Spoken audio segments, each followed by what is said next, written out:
그런데 노래가 좀 어렵네요. 지난주 추워가지고 굉장히 덜덜 떠시면서 예배드렸는데 오늘은 너무 따뜻한 날씨라서, 온도라서 혹시 여러분 조시지 않을까 걱정됩니다. 우리가 서양 철학은 플라톤의 각주에 불과하다 이런 말을 듣습니다. 갑자기 아침부터 철학 얘기하니까 얼굴이 좀 굳어지시는데 서양 철학은 플라톤의 각주에 불과하다. 플라톤이라는 사람이 예수님 태어나기 400년 전에 그리스의 철학자였습니다. 이 플라톤이라는 사람이 정말 하나님은 몰랐지만, 말씀도 몰랐지만 정말 놀라운 지성이에요. 그래서 서양 지성사의 최고, 그 후로 수많은 철학자들은 플라톤의 그냥 설명, 플라톤이 이런 뜻을 의미하셨습니다. 이런 각주를 다른 것에 불과할 정도로 정말 인류 지성에 뛰어난 지성입니다. 이 플라톤이 한 얘기 하나가 굉장히 유명한 것이 있는데 동굴 비유입니다. 동굴. 그대로 하면 조금 복잡하니까 제가 약간 각색하면은 이 죄수들을 이 땅 밑에 땅을 파서 동굴에다가 가둬뒀어요. 그래서 죄수들이 그곳에서 못 나오도록 굉장히 깊이 가둬뒀습니다. 남자도 있고 여자도 있었죠.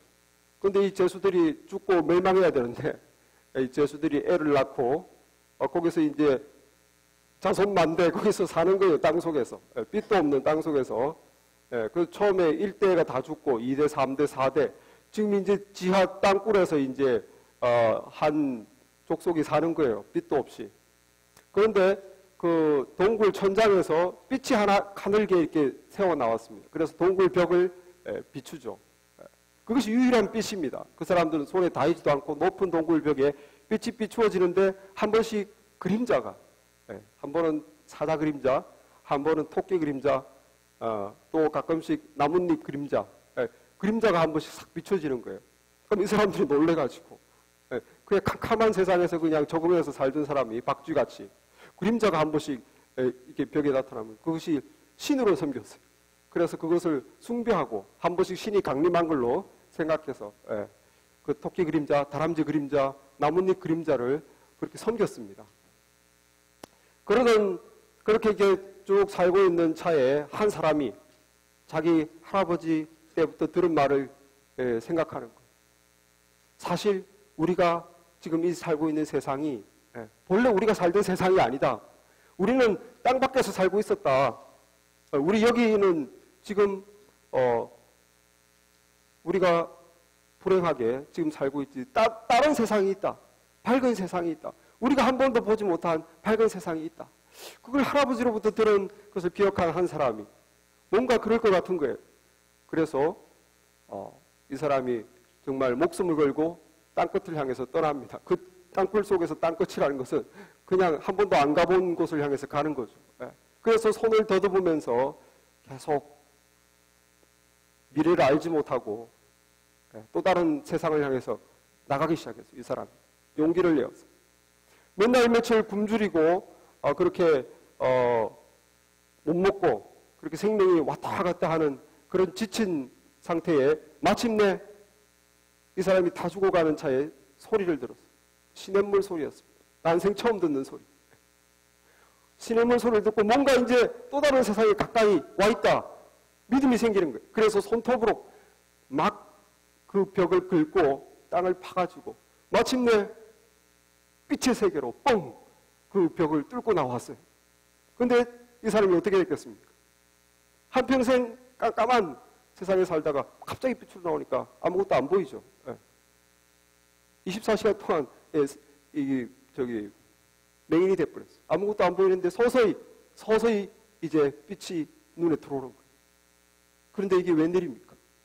처음 칼라를 봤어요. 칼라를. 블루 스카이, 화이트 클라우드, 파란 하늘과 흰 구름과 갈색 나무와 초록색 잔디와 이 칼라 세상이 눈에 처음 들어온 거예요. 이런 세상이 있나?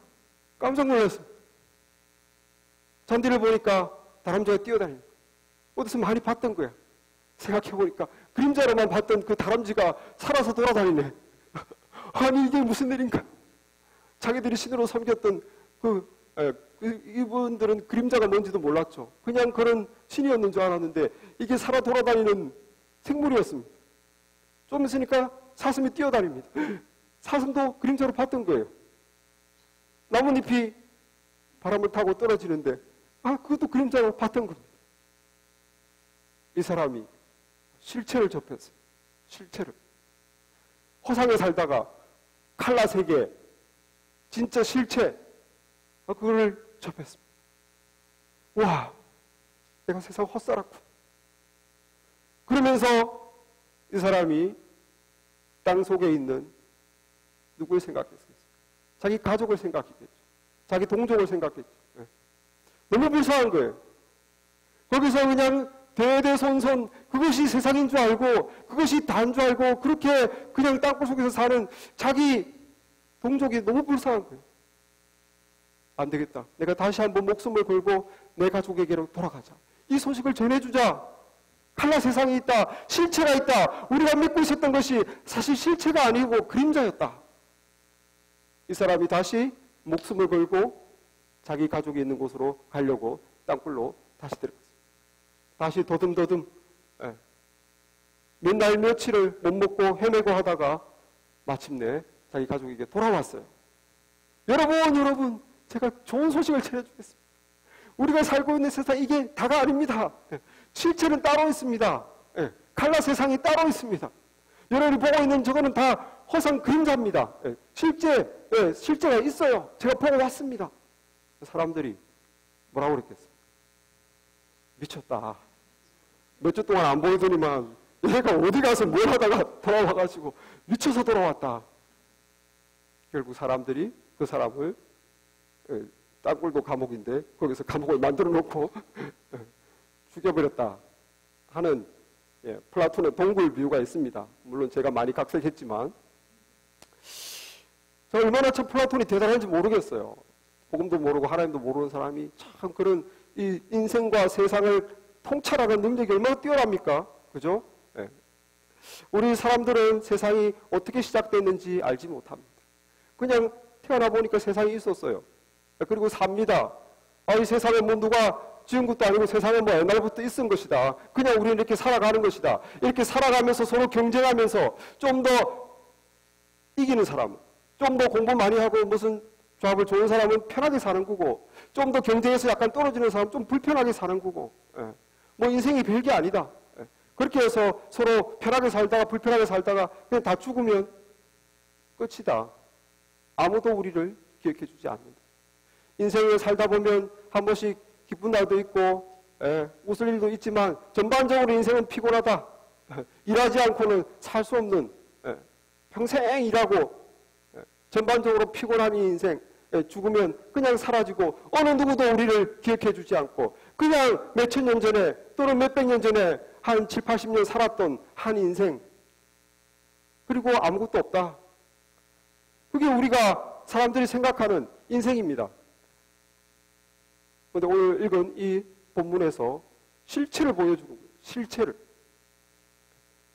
그것은 동굴 속의 삶이다. 실체는 따로 있다.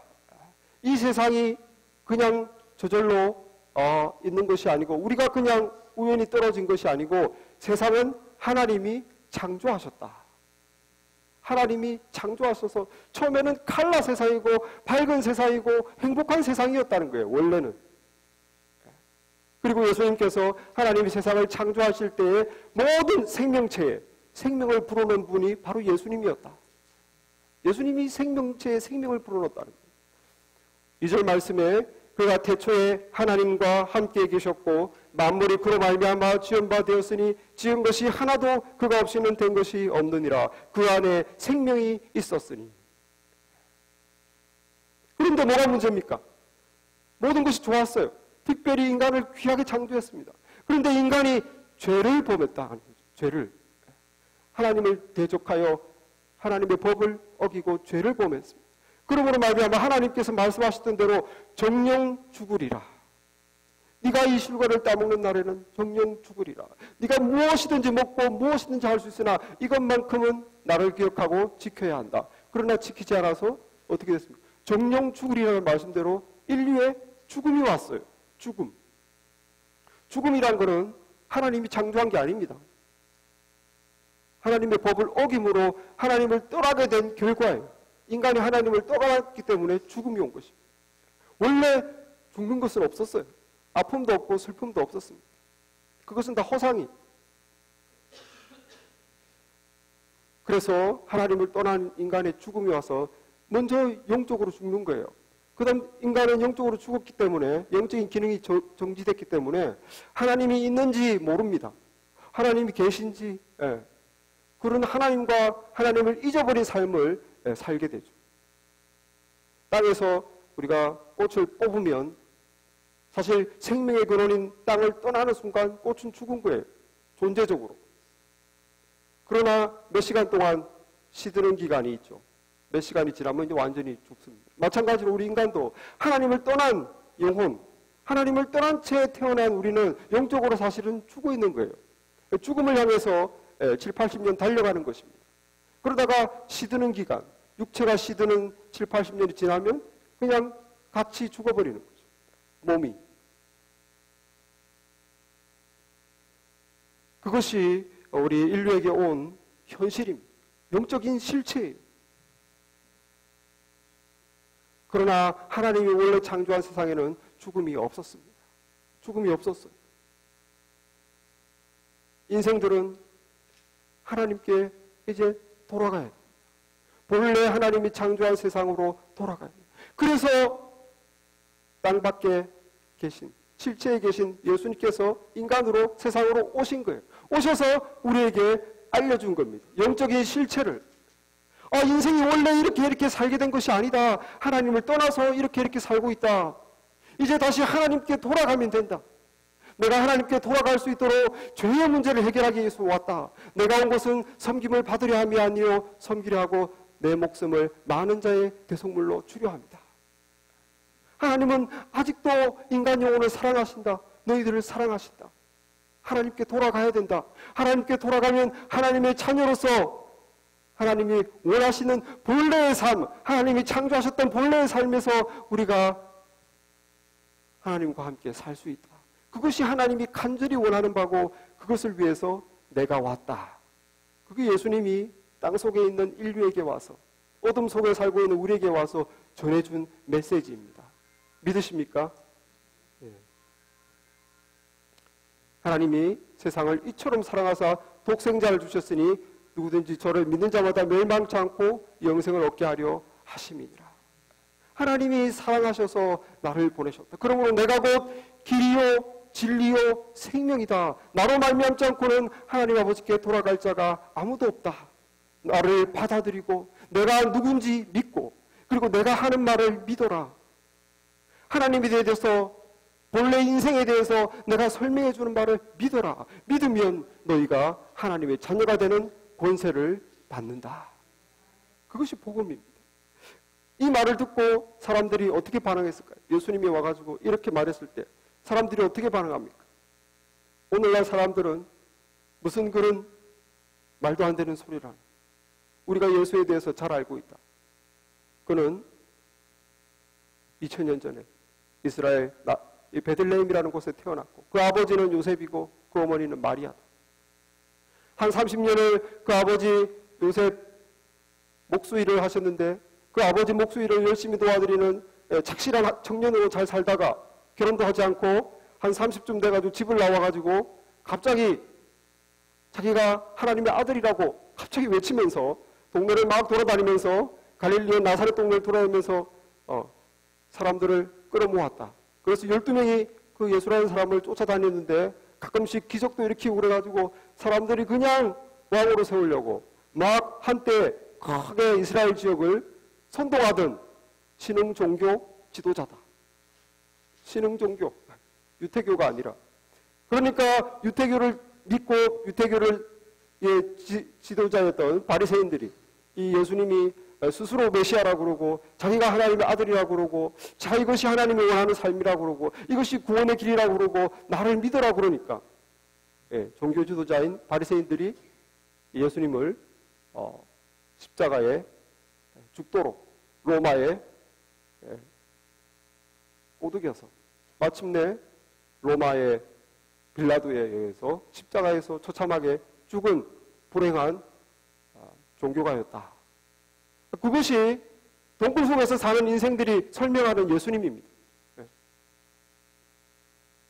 그러나 예수님의 말씀을 듣고 이 동굴 속에 사는 인생을 살면서도 예수님의 말씀을 듣고 예수님의 말씀을 믿는 사람이 있다는 거예요. 신기하게. 정말 하나님이 사랑하신다.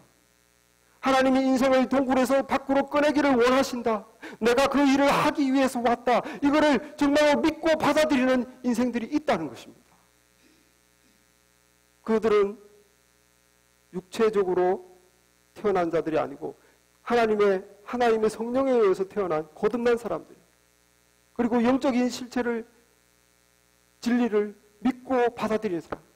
빛의 길을 동굴 밖으로 예수 그리스도를 빛으로 삼아서 동굴 밖으로 믿음을 가지고 걸어나가는 일단의 무리들이 있습니다. 그들이 바로 믿음의 성도들입니다. 할렐루야. 우리가 그것을 믿음으로 받아들이고 영적인 실체를 믿음으로 믿고 믿음의 걸음을 걸어나가는 사람들이에요. 우리 주님께서 우리에게 영적인 눈을 띄워주셨습니다. 우리는 이 세상이 정말 우연히 태어나서 그냥 죽고 없어지는 그런 것이 아니다. 하나님이 창조하셨고 하나님이 회복시키시기를 원하시고 하나님의 존귀한 자녀로 하나님의 영광 가운데 영생을 누리기를 원하시고 그 길을 예수를 통해서 열어놓으셨다. 이것을 우리가 믿고 확신하고 전하고 살아가는 것이 우리입니다. 할렐루야. 영적인 눈을 띄워주신 주님, 이것을 위해서 하늘의 보좌에서부터 이 땅으로 인간으로 오신 주님, 그 주님을 우리가 찬양하는 이유인 것입니다. 주님께서 오셔서 이렇게 우리의 눈을 띄워주지 않았다면 우리는 그냥 세상 사람들과 똑같이 살아가는 거예요. 아무런 소망이 없습니다.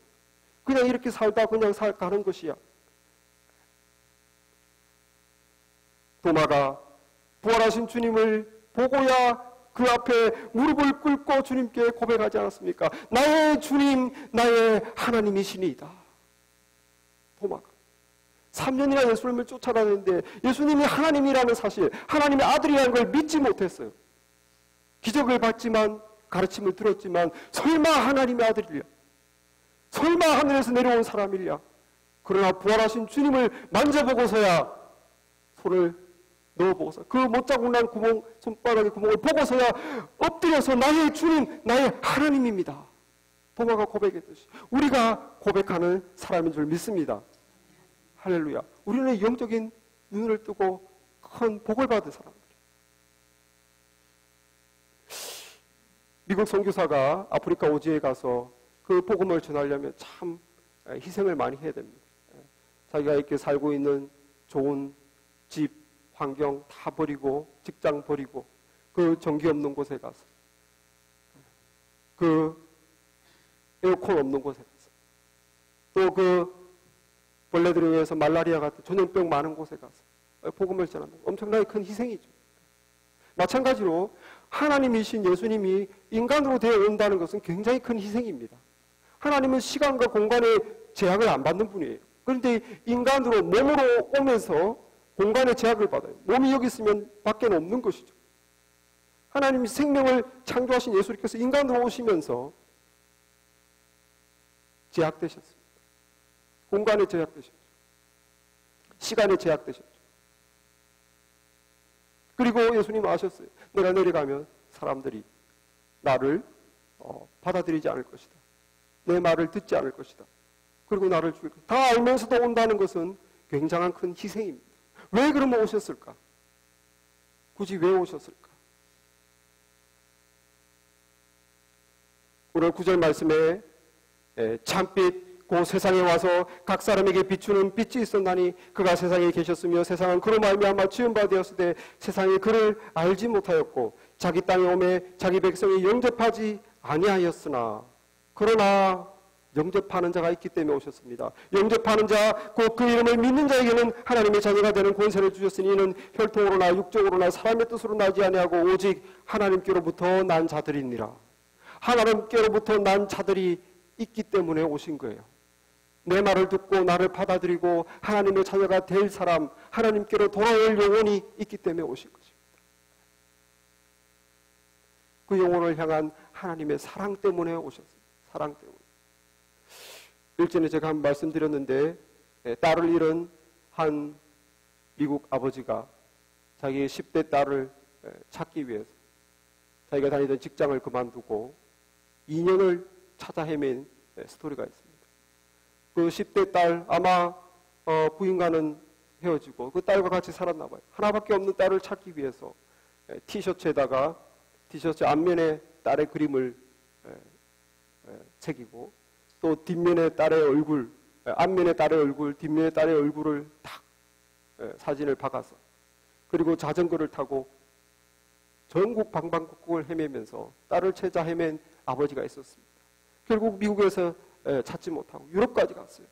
유럽에서 이 나라 저 나라를 자전거로 다니며 신문에 나오고 광고에 나오고 마침내 하나님의 은혜로 2년 만에 유럽에서 자기 잃어버린 딸을 만났습니다. 할렐루야. 무엇이 이 아버지로 하여금 모든 것을 그만두고 딸을 찾아 헤매게 했습니까? 사랑이에요. 내 목숨과도 귀하게 여기는 내 딸, 사랑입니다. 무엇이 하나님으로 하여금 다시 인간으로 되어 이 땅에 오게 하십니까? 우리 영혼을 향한, 인간 영혼을 향한 하나님의 사랑입니다. 우리는 우리끼리 우리의 존귀함을 몰라요. 우리가 우리 얼마나 귀한지 모르지만 하나님 눈에는 우리가 너무너무 귀한 영혼입니다. 이 모든 피조물 중에 유일하게 인간 영혼만 하나님과 교통할 수 있는 존귀한 존재로 창조하시고 하나님은 그 영혼을 너무너무 귀하게 여기기 때문에 차마 버릴 수가 없어서 이 땅에 내려오신 것이죠. 이사야 49장 15절에 여인이 어찌 그 젖먹이는 자식을 잊겠며 자기 태에서 난 아들을 긍휼히 여기지 않겠느냐. 그들은 혹시 잊을지라도 나는 너를 잊지 아니할 것이라. 애기 엄마가 어떻게 자기가 젖먹이는 아이를 잊겠습니까? 혹시 젖먹이는 애기 엄마가 자기 아이를 잊어버리고 무관심할지는 몰라도 나는 결코 그럴 수 없다는 거예요. 나는 내가 창조한 인간 영혼을 잊어버릴 수가 없다. 나는 저 영혼을 불쌍히 여기지 않을 수 없다. 하나님께서 우리 영혼을 그렇게 귀하게 여기십니다. 우리가 우리 자식을 생각하는 것 이상으로 우리 한 영혼 한 영혼을 너무 귀하게 여기기 때문에 주님을 보내셔서 구원의 길을 열어놓으시고 알려주시고 희생하셔서 우리를 이끄신 것입니다. 하나님이 우리 인생을 볼 때 불쌍히 여기신다. 인생들이 너무 불쌍한 거예요. 동굴 속에 갇혀있는 그 인생이 불쌍하듯이 하나님을 떠나서 왜 사는지도 모르고 어디서 시작됐는지 어디서 마치는지 그것도 모르고 그냥 열심히 하루하루 그냥 남들이 사니까 나도 산다. 그러다가 나이 먹고 그냥 죽고 그렇게 살아가는 가운데 삶의 무게로 괴로워하고 고통하고 서로 고통 주고 아파하고 서로 미워하고 또 죄를 벗어나지 못해서 몸과 영혼이 상하고 인생들을 보니까 너무 불쌍한 거예요. 어떤 사람들은 영적인 것이 무엇이든 그것에는 관심 없고 그저 땅만 바라보고 살다가 마지막 날 두려워 떨며 죽는 인생들. 너무 불쌍하다. 내가 이렇게 창조하지 않았는데 내가 이렇게 창조하지 않았는데 왜 이렇게 사는가? 얘들은 나의 존귀한 자녀들로 창조했는데 너무 불쌍한 거예요. 그것이 바로 주님이 이 땅에 오신 이유인 줄 믿습니다. 주님은 이 땅에 오셔서 영적인 실체가 이것이다. 이것만 알려주려고 온 우편 배달부가 아니에요. 이것만 전달하려고 온 우편 배달부가 아니라 사랑의 마음을 가지고 우리를 구원하기 위해서. 그래서 우리 주님이 뭐라고 그럽니까? 잃어버린 영혼이라고 그런 거예요. 원래 우리 영혼은 하나님 것이었어요. 하나님 것이었는데 잃어버렸다는 거죠.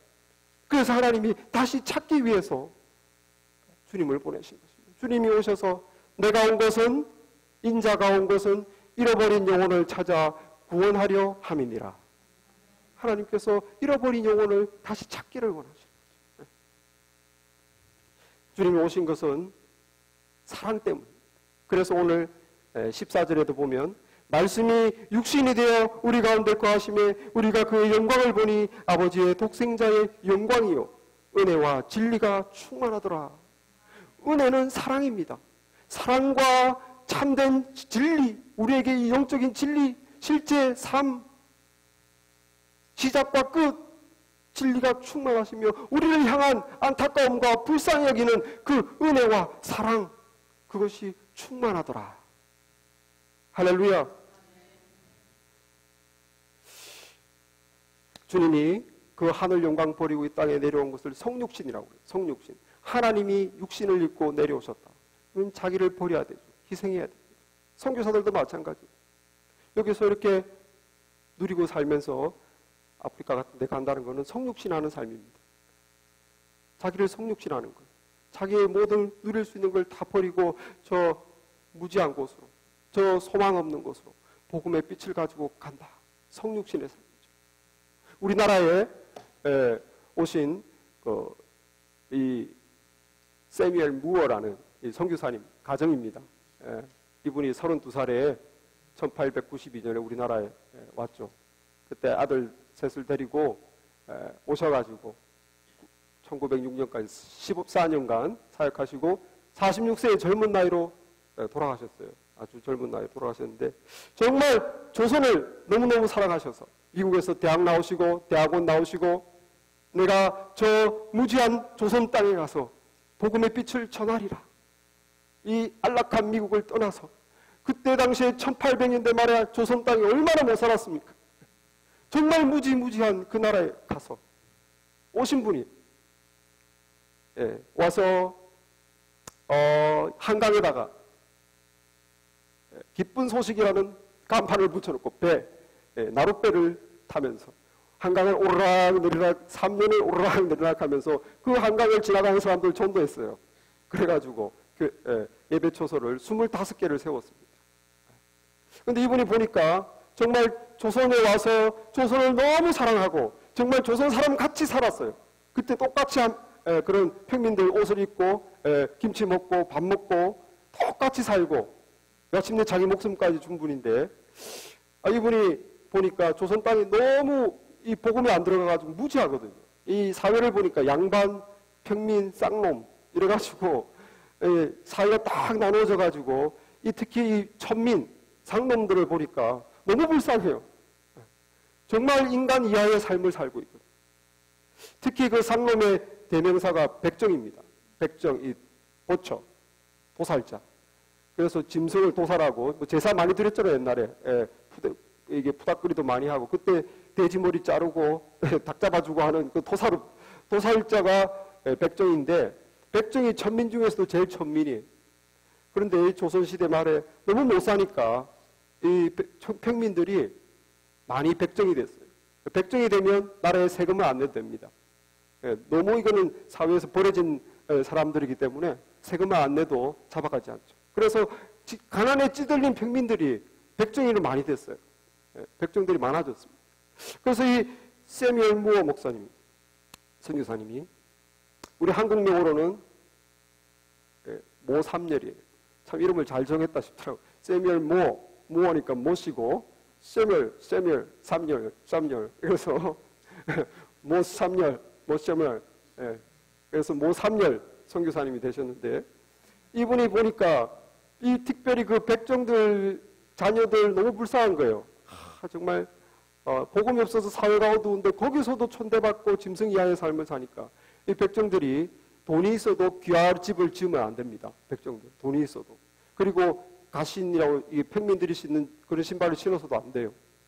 그리고 양반이 지나가면 항상 허리를 구부려야 되고 특히 양반집에 애가 지나가도 허리를 구부리고 얘기를 해야 돼요. 항상 길 갈 때는 허리를 구부리고 가야 돼요. 결혼할 때도 여자들이 이 백정집 딸들은 가마를 못 타게 돼 있어요. 그래서 업고 가야 돼요. 가마를 타고 가야 되는데 업고 갔습니다. 죽으면 어떻게 되는 거예요?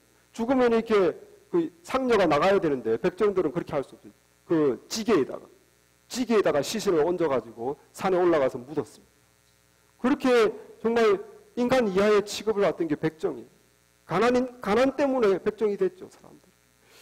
그래서 이 모삼열 선교사님이 이 백정들을 해방시켜줘야 되겠다. 애들을 교육시켜줘야 되겠다. 학교를 세웠어요. 학교를 세워서 백정의 자녀들을 막 공부를 시켜줍니다. 그래서 그때 당시 백정 박성춘 씨의 아들이 그 모삼열 선교사님이 세운 학교에서 공부를 했어요. 그런데 이 아들이 갑자기 장티푸스에 걸렸어요. 그래서 이 모삼열 선교사님의 친구가 고종 황제의 시 에비슨 선교사님인데 고종 황제의 담당 의사였어요. 그 고종 황제의 담당 의사 에비슨에게 연락해서 얘를 좀 치료해줘라. 그래서 장티푸스에 걸린 박성춘 씨의 아들을 치료해서 나왔어요. 그랬더니만 이 백정 박성춘 씨가 온 가족을 다 데리고 교회에 등록했습니다. 그게 승동교회. 그래서 승동교회가 양반들도 있었지만 백정들이 서서히 들어오기 시작했어요. 그 중에 이 박성춘 씨가 얼마나 신앙생활을 열심히 하고 전도를 열심히 하는지 막 너무 열심히 하는 거예요. 그래서 막 백정들을 계속 전도하기 시작합니다. 그 양반들이 백정들이 자꾸 들어오니까 이 사람들하고 우리 예배 못 드리겠다. 절반이 나가버렸어요. 남아있는 양반들도 주장합니다. 우리가 어떻게 양반이 백정하고 같이 예배를 드리냐. 나 예배당을 금을 꺼서 우리 양반들은 앞에 함께 해주고 백정은 저 뒤에 함께 해라. 선교사님이 했겠어요? 안 했겠어요? 안 했죠. 복음이 뭔데? 복음은 뭡니까? 복음의 삐발에 하나님 아래 모든 인간이 귀하다는 거예요. 한 영혼이 정말 하나님 눈에 귀한 하나님의 자녀다. 인간 차별은 있을 수가 없는 거예요. 이 천한 사람들이 잘 살게 되고 영광을 누리고 인간답게 살고 하나님을 알고 기뻐하고 행복을 맛보고 그게 하나님 뜻인데 어떻게 교회 안에서 차별할 수 있습니까? 약하고 세상에서 고통받고 정말 아무도 안 알아주는 사람들이 교회에 와서 인정받고 하나님의 자녀로 여기서 비전 보고 더 참 의미 있는 삶을 살아가는 곳이 하나님의 집인데 어떻게 그렇게 하겠어요? 안 됩니다. 잘랐죠. 그래서 그때부터 이 승동교회가 백정들이 더 우세하게 됐어요. 장로 투표를 했는데 양반들도 출마했지만 이 백정 박성춘 씨가 압도적인 표로 최초의 장로가 됐습니다. 그 교회 장로가 됐어요. 그래서 이분이 이제 사업가가 되고 백정조합 회장이 됐어요. 한국 백정조합 회장이 돼가지고 수많은 백정들에게 복음을 전하는 거예요. 복음을 전할 뿐만 아니라 1894년 갑오경장 때 그 종로 사거리에서 갑오개혁이잖아요. 개혁 사회 종로 사거리에서 단상에 올라가가지고 그때 그가 우리에게 복음의 빛을 비추어진 예수의 정신을 배워야 됩니다. 그때 그게 담대히 외쳤어요. 그래서 수많은 백정들을 주님께 이끌었습니다. 그 아들 박선주 씨의 아들은 세브란스 의전을 나와가지고 연세대 의대잖아요. 의사가 됐어요. 의사가 돼가지고 양반들이 천민 집 앞에 줄 서가지고 치료받겠다고 하는 그런 놀라운 풍경이 이루어졌어요. 이 세뮤엘 무어 선교사님, 그분이 돌아가신 무덤이 지금 한국의 서울대문고 합정동 양화진에 외국인 선교사 묘지가 있습니다. 그게 묘지에 이렇게 써 있어요. 여기 사뮤엘 무어 장로교 선교사로서 1892년에 한국 와서 1906년 46세의 일기로 주 예수 그리스도의 신실한 종으로 헌신한 그의 죽음을 추모한다. 한국 사람에 대한 영적인 아름다운 성품과 이심없는 사랑으로 많은 한국인들에게 하나님을 그들의 아버지로 깨닫게 도와주며 그를 따라 주의 일을 감당하도록 일깨워 주다. 여기 행복하게 잠들고 있다. 할렐루야. 여러분, 이 세뮤엘 무어 선교사님 성육신의 삶입니다. 복음의 빛을 가지고 저 무지한 곳으로, 저 아픔이 있는 곳으로, 저 절망이 있는 곳으로, 또 하나님 없이 제 가운데 붙잡혀 있는 곳으로 복음 들고 간 성육신의 삶. 우리 주님이 이 죄 많은 곳으로, 이 어두운 곳으로 성육신에서 내려오셨어요. 우리도 성육신의 삶을 살아야 됩니다. 할렐루야. 우리가 복음의 빛을 받고 하나님의 자녀가 되고 믿음 생활할 때 여기서 기쁘고 서로 사랑하고 여기서 끝나면 안 돼요. 우리도 가야 되는 거예요. 성육신. 우리도 성육신 해야 됩니다. 우리도 우리 주변에 하나님을 모르는 자들에게, 무지한 자들에게, 죄에 빠져서 그냥 자기의 삶을 낭비하고 허비하고 그렇게 자기의 몸과 영혼을 망치고 있는 영혼들에게, 그리고 정말 어디가 인생의 방향인지 어디가 끝인지 모르고 그냥 하루하루 허덕이며 고통받고 살아가는 불쌍한 사람들에게, 절망 가운데 있는 사람들에게 성육신 해야 됩니다. 우리가, 저와 여러분이 성육신의 삶을 살기를 주의 이름으로 축원합니다.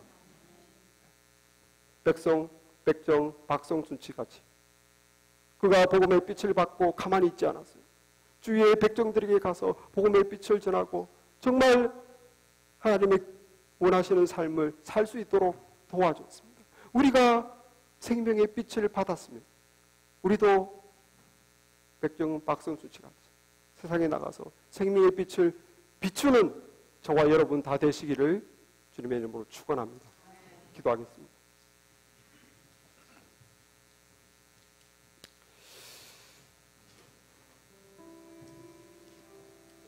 은혜의 주님, 감사합니다. 주께서 이 세상에 오셔서 생명의 빛을 비추어 주시고 사랑과 진리를 알려주시니 감사합니다. 하나님이여, 주께서 비춘 빛으로 저희들이 영의 눈을 뜨고 아버지 하나님 이제 실상을 바라보고 하나님의 사랑에 안기며 이제 아버지 하나님 주님의 나라를 향해 가는 믿음의 삶을 살아갑니다. 아버지, 모든 축복을 인하여 주께 감사드리며 아버지, 우리에게 생명의 빛을 비추어 주신 것으로 하나님 영광받아 주시옵소서. 하나님, 그러나 우리가 아버지 하나님 다시 한번 동굴 아래로 내려갈 수 있게 하여 주시옵소서. 우리가 예수님처럼 다시 한번 내려가는 성육신의 삶을 살게 하여 주시옵소서. 아버지 하나님, 우리가 빛을 받은 자로서 아직 어둠 가운데 있는 자에게, 아직 알지 못하는 자들에게, 아직 소망이 없는 자들에게, 아직 아파하는 자들에게 다가가서 복음의 빛을 비추며 저들에게 소망을 주며 존귀한 삶을 알려주며 아버지 하나님 인생의 존귀한 목적을 세워주는 빛된 삶을 살 수 있도록 주여 저희들을 사용하여 주시옵소서. 성육신의 삶을 살게 하여 주시옵소서. 내려가게 하여 주시옵소서. 빛을 비추게 하여 주시옵소서. 예수님의 이름으로 기도했사옵나이다. 아멘.